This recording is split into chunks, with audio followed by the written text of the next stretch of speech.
Taarifa zaidi kutoka kwa kamanda kanda maalum Jumanne Muliro baada ya kuweza kuzungumza na vyombo vya habari, na huku akizidi kutoa msisitizo kwa kile kinachopangwa chini ya kapeti kwa Chama cha Demokrasia na Maendeleo kwa lengo la kutaka kufanya vurugu katika mahakama ya Kisutu, ambapo bila shaka kwa kile kilichoweza kupangwa na kutoka kwenye kauli ya kamanda Jumanne Muliro ni kwamba katika kesi Aprili 24 ya mwenyekiti wa Chama cha Demokrasia na Maendeleo Tundu Antipas Mogwa Lissu, ambapo kesi ya uhaini inayomkumba ni kwamba kuna ile limitation ya baadhi ya watu kutokana kabisa na njama na mipango kazi ya kutaka kumtoa na kuweza kumngoa Tundu Lissu kwa ulazima, na ni swala ambalo pengine limeweza kuonekana kwamba linaweza likaleta changamoto na kuleta pia mchafuko, na ndio maana pia kwa kamanda Jumanne Muliro ameweza kuona ni sahihi kabisa kwamba kwa mtu yoyote ama wananchi kuto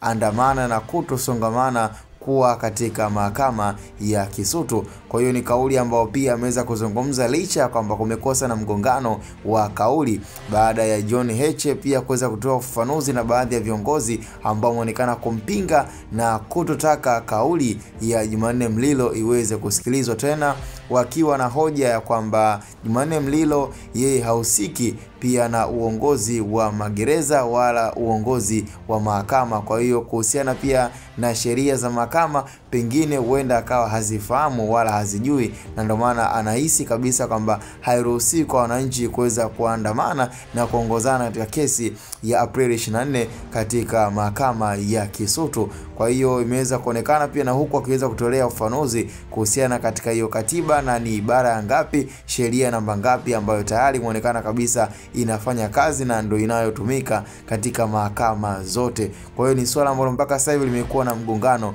huku kamanda Jumanne Muliro akiwa tayari kashatoa tamko na kashatoa taarifa, na huko pia wanachadema bado hawajakubali. Kwa hiyo vurugu zimekuwa bado ziko midomoni na tayari inaonekana lengo lao kabisa kwamba yani walichokiamua na walichokitaka basi watakitimiza, liwe jua liwe mvua. Ni manake tayari kile kinachopangwa sasa hivi ndani ya Chama cha Demokrasia na Maendeleo, manake wanahakikisha kabisa kwamba wanakitimiza vile inavyopangwa. Kwa hiyo kwa kauli ambazo zimeweza kusikia kwa John Heche, makamu mwenyekiti wa Chama cha Demokrasia na Maendeleo, bila shaka iko wazi kabisa kwamba tayari wamezamilia kile wanachokihitaji. Cha msingi tukutane kwenye comment, na hii ni Hatboy Media.